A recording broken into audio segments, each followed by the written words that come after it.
Well, hi, folks. I'm Jim Peacock with another Peak Careers interview. And one of my 3 words this year is positivity. And I wanted to sort of focus on that. I try to write and journal on it, regularly. And I wrote a blog on it recently. You can click on that link right there or go to my website and read it. But I also just wanted to talk to a couple of my friends, my colleagues, and talk about what brings you joy in your work, and kind of talk about what brings me joy. So I wanted to sort of explore this a little bit, and then how do we help our clients? So today I have Hannah Morgan, who is also known as Career Sherpa, and Edythe Richards, who's the career counselor and founder of A Top Career. So we're going to explore this topic. Hannah. Oh, I've not met either one of you face to face, but I'm going to. Hannah and I are going to be at MACA together in the fall, and Nice. I can't wait. But we've known each other for a long time, and Hannah's been a great supporter of me, but really does a great job at sharing quality information. So if you're not on her email list, you really need to get on that.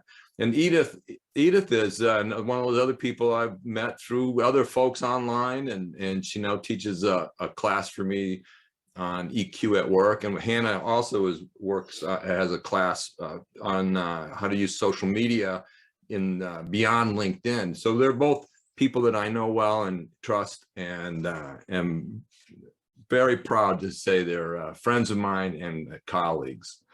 So what we're going to do, if you wanted to read their bios, you can always stop that video and pause it and read more about it. But today I really want to dive into this topic of what brings you joy. So let's start with Edythe. How would you answer that? What brings you joy in your work, Edythe? Well, what brings me joy, really right now, it's things that are pretty simple. It's connecting with family and friends, being outdoors and getting out and about in a post-COVID world, feeling the sun on my face and ice cream. I mean, who doesn't love ice cream, right? Yeah. And, at work, for me, it's about one thing that really brings me joy at work is coming up with new, out of the box, innovative ideas. And the more out of the box, the better.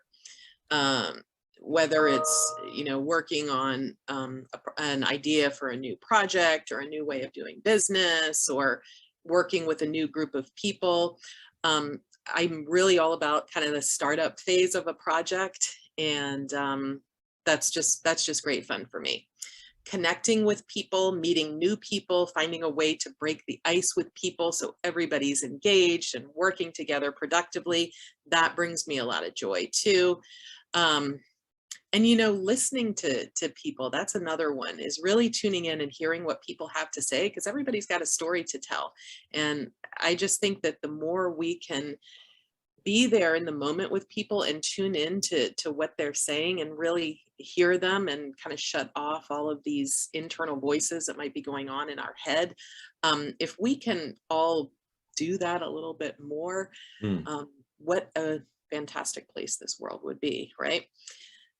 And speaking of making the world a better place, random acts of kindness, that truly brings me joy. Seeing people's faces light up, just doing good for other people. As cheesy as that sounds, that brings me a lot of joy. I love your first one, coming up with ideas and out of the box. And so how do you do that do you find ways to do that on a regular basis in your job? Yeah, that's a really good question. I'm fortunate to have some flexibility with my job now, so that I can. And when I can't, if I'm being honest, I'm always trying to find a new kind of innovative solution to a current problem that maybe has been nagging us for a while, or maybe even if it's a new approach to solving solving a current problem, or new people to connect with who might have a different approach to solving it. I guess that's when things get a little bit monotonous, that's kind of what I tend to do.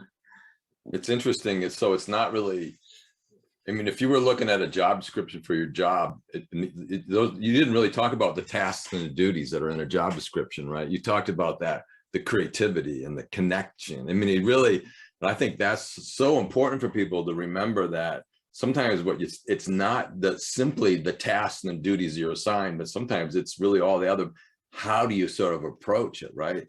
That whole creativity part that's huge for me as well. So it's interesting.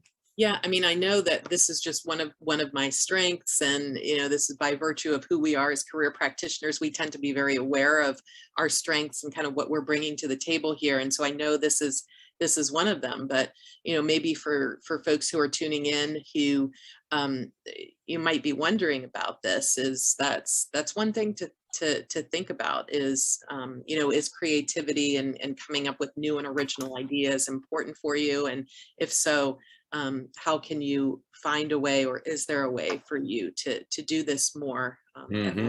Right. Hannah, let's hear what brings you joy. What do you love to do in work? So if we're talking personally, I could spend every waking moment sitting on the shores of a lake, watching the sun twinkle, watching the sun set, watching the sun rise. That to me is everything, right? And I don't get to do it as often as I want, but when I'm in that situation, everything around me just melts away, and it's the best. Professionally, I'm an introvert, so much of what Edythe said, I'm like, oh, that's good up to here. Like, I don't love meeting new people. I don't love trying to do some of the things that, like, I love creativity, but I'm not really great at making that happen because I'm sort of introverted. But there's a way to make it happen, but it's just a different way than Edythe would do it. So what brings me joy is when I am working with somebody and the light bulb goes off. They have that aha moment. It could be that they figured out how they can really get more out of LinkedIn, and so they're the ones getting excited about what they're going to do on LinkedIn. It's not just me saying, you really should do more on LinkedIn. They're like, oh, I know how I can use it. I can do this, and I can do this, and I can do this. I'm like, yes. So if it's not getting LinkedIn, it is they're figuring something out about job search that they didn't think about, like how they're going to manage their time. They're like, oh, you mean if I block this stuff off every day, I'm much more like, oh, I can do that. That's going to be easy. So when they start getting excited about doing stuff, and they buy into it, that to me brings me joy. Then I know my life is complete. Like, that is what I live for, to let them to reach, so that they can reach the point where they're excited, they're enthusiastic, they buy into it, they know what they're going to do. That's the biggest joy. I also really love learning new things. As an introvert, that's sort of part of what gets me going too. So I'm always looking for new ideas, new technology, new ways of doing things. And I love trying to introduce those to people as well.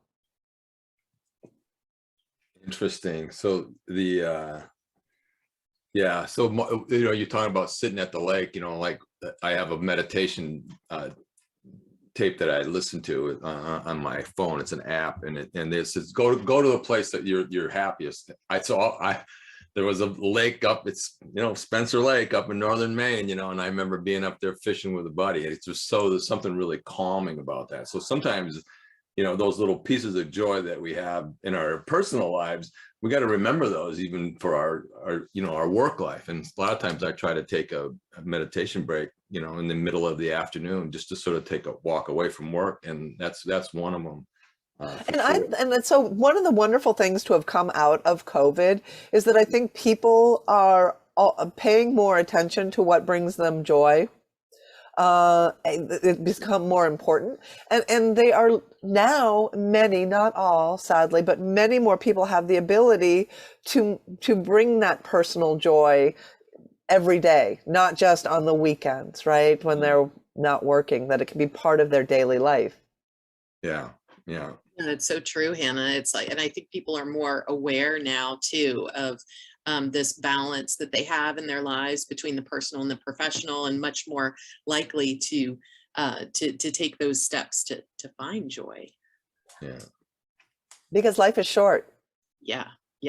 Oh, yeah. COVID taught us that, didn't it? Yeah. Absolutely. You know, and yeah, I mean, you gotta, every day needs to be treated as a treasure, right? I mean, because you just don't know, but.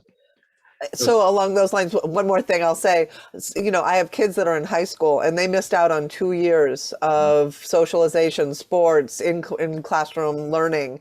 And so one of the things that they say to each other is live your life to its fullest, because you don't know what tomorrow will look like, right? So you don't know if you're going to have a normal year ever again. And sadly, I guess, but wonderfully, these kids learn this at a really young age. And I think that's going to form a lot of their behaviors moving forward and decisions. Interesting. That's an interesting Yeah, perspective. that's super interesting. I mean, it's just, it makes me think it's almost a shame for those of us who are kind of in mid-career or approaching the end of our careers, that it took something like that to get us to this point. Yeah. So I'm going to play off of, you talked about the light bulb going off. I mean, as I was thinking about this interview and what brings me joy, I really think about all these different aspects of my work life. And the stuff that I love is the face-to-face workshops, right? And because of COVID, I mean, I haven't even been out, right? And I mean, if 3 or 4 years ago, I got an exhibit table so that I could go to conferences and be in front of people. But, going and doing conference presentations in front of a group of people, doing workshops, going to the Minnesota Career Development and all these different, career places. And because of COVID, that was a struggle for me. It's been a tough couple of years, and it's made me think about, where do I really want to be, in my business and in my work life. But this spring, things started opening up, and I've done this Friday, this will be my fourth, 5, 6, my 7th live workshop in the last 2 months.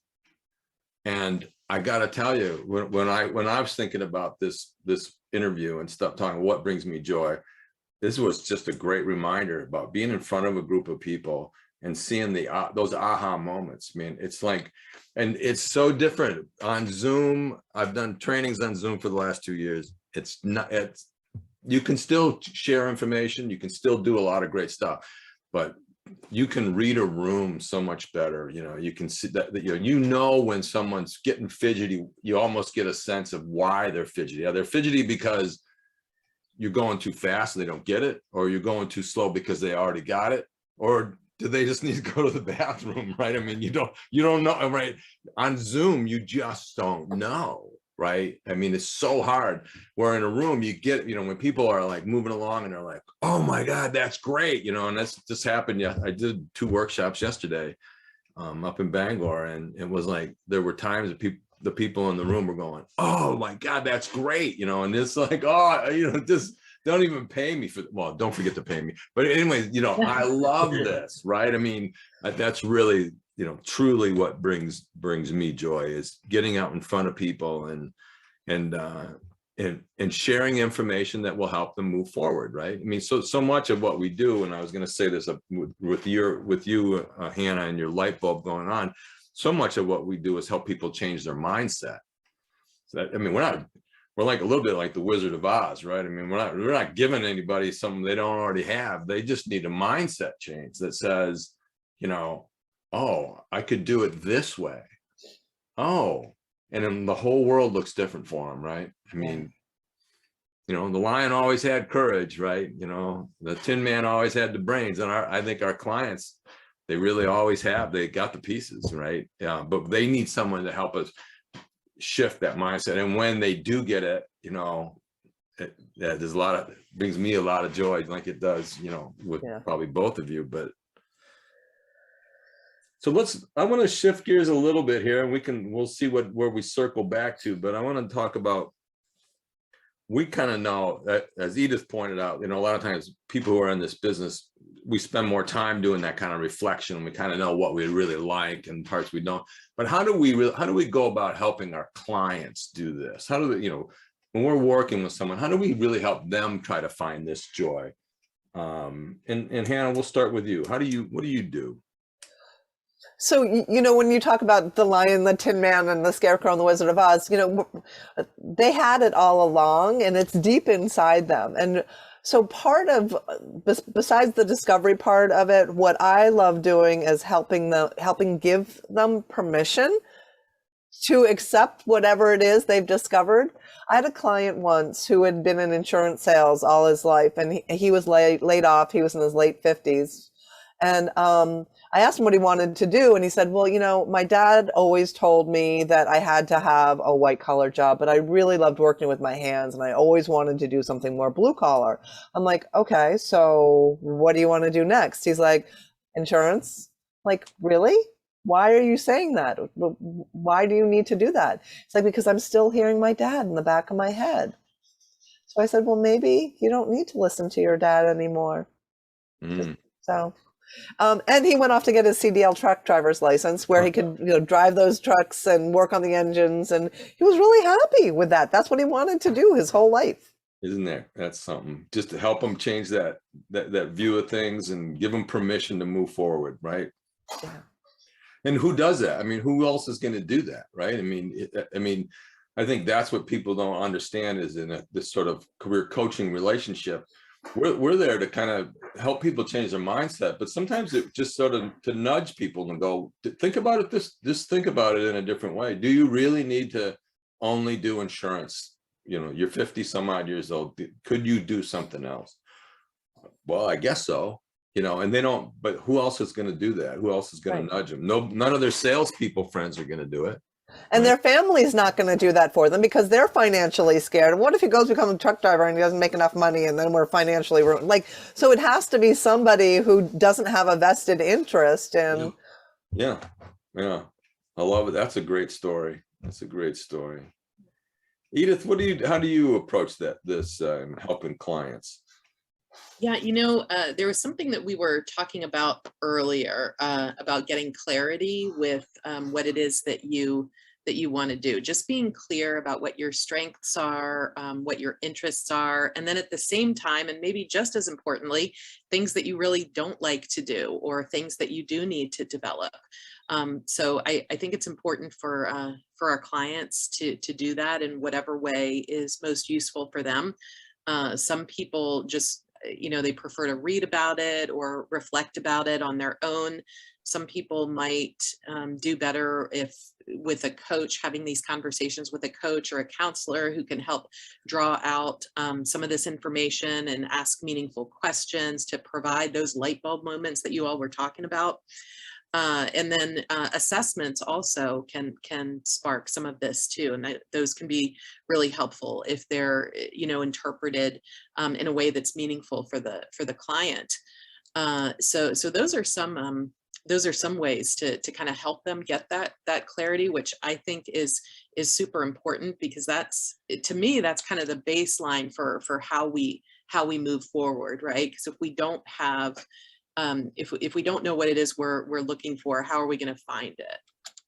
I think so for me, with a lot of the work that I do, I have a lot of folks coming to me who are thinking about, should I stay or should I go? Should I stay with my current employer? Should I stay in my current role?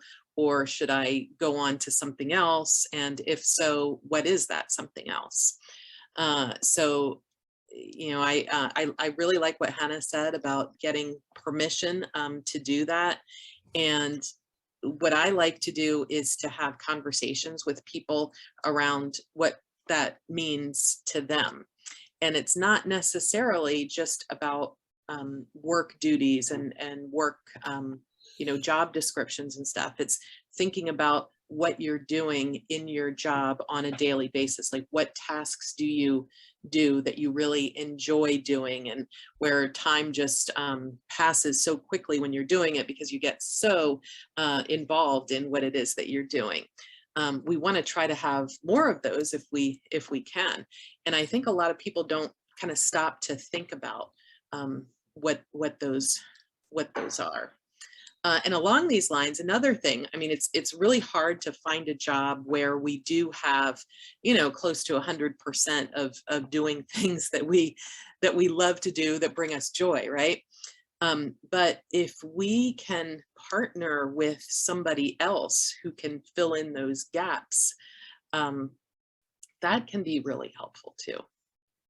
So partner with somebody else who maybe has a different skill set than you do, but you're still working on the same type of goal, but you're each bringing different skill sets to the table. So, you know, that can be that can be an effective strategy.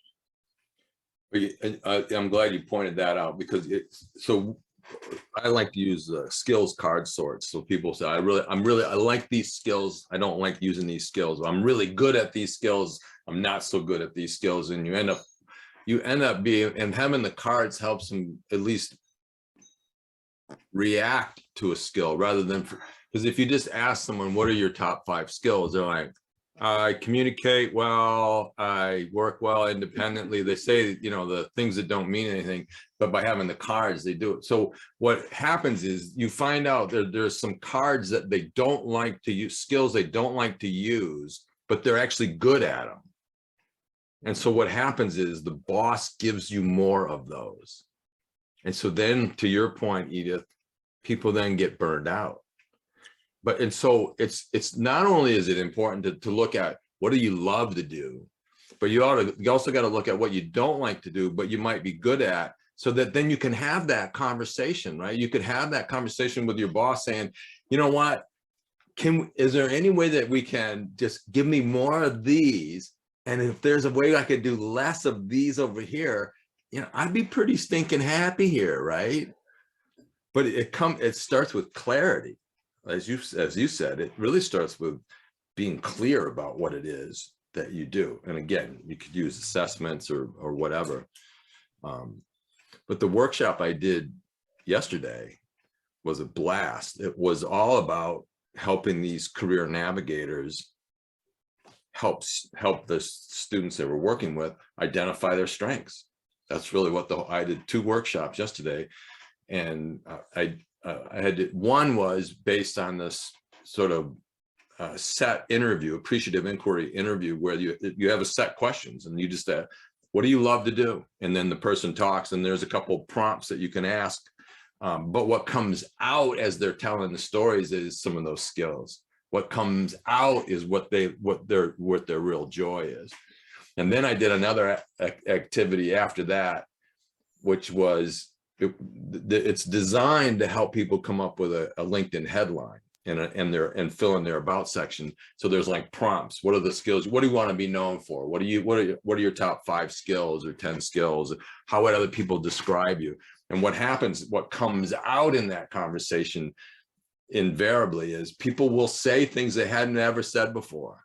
They'll actually say words that are important to them, or phrases that are like, oh, that's magical, you know. And that's when they start figuring out what they love to do.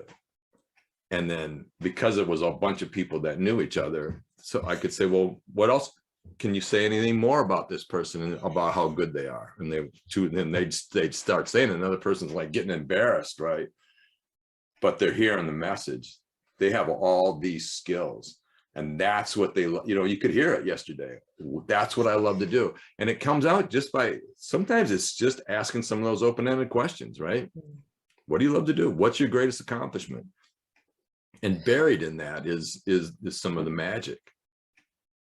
And then there's that excitement and interest in pursuing that, right? And that gets conveyed, and that brings a whole nother set of wonderful outcomes.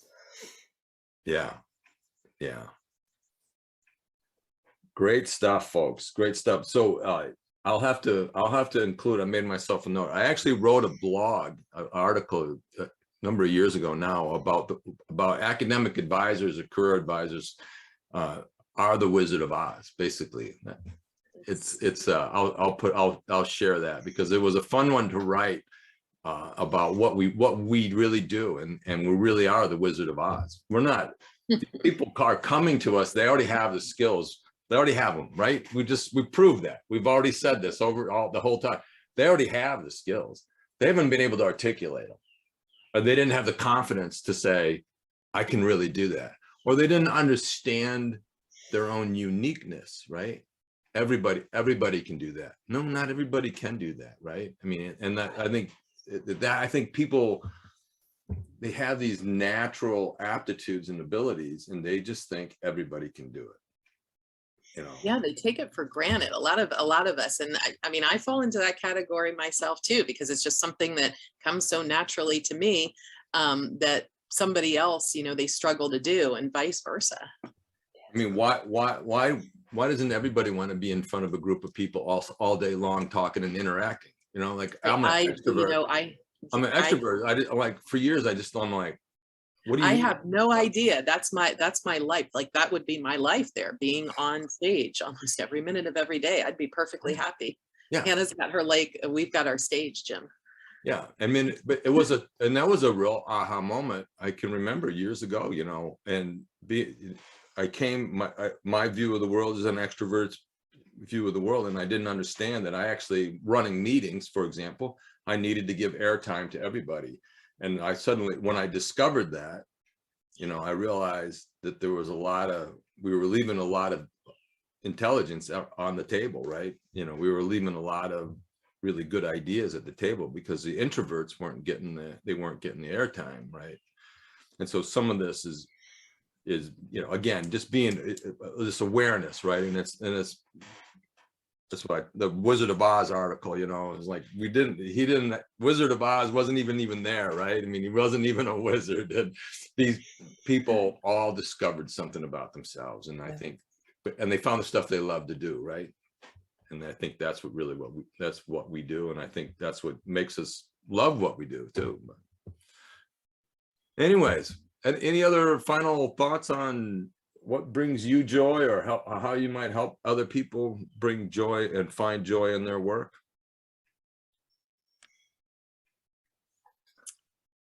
Well, I'll just say I really enjoyed the conversation. Anything that's about joy and positivity and optimism, I'm all over it. So thank you for putting this together, Jim. Thank you. Anna, Yeah. it's so nice to see you and be in another one of these sessions together. This has been great, and it's always fun to get together with both of you. I make any excuse to be together with either one of you. So again, I'm Jim Peacock with Peak Careers Consulting, and I really started this with the Facilitating Career Development class, and then I added these online discussion-based seminars in 2010, and been building that up over the years. Again, I love to do face-to-face workshops. Author of the Field Guide for Career Practitioners, and then last year I wrote a book, well, really not a career book. Adventure of Finding Me in New Zealand is really about a year of travel that I took. But if you're not on my Tuesday career email list, I'd encourage you to go to my website and sign up for the weekly career emails, and you'll also get the top 10 tips of working with undecided persons. And you can connect with me on any of these places. I'm more involved on LinkedIn than any of them. That's my go-to place. But listen, thank you both so much. Always great to see you. Love the conversation today. This was a lot of fun. Thank you, Jim. Thank you, Edythe. Thank you both. Take care.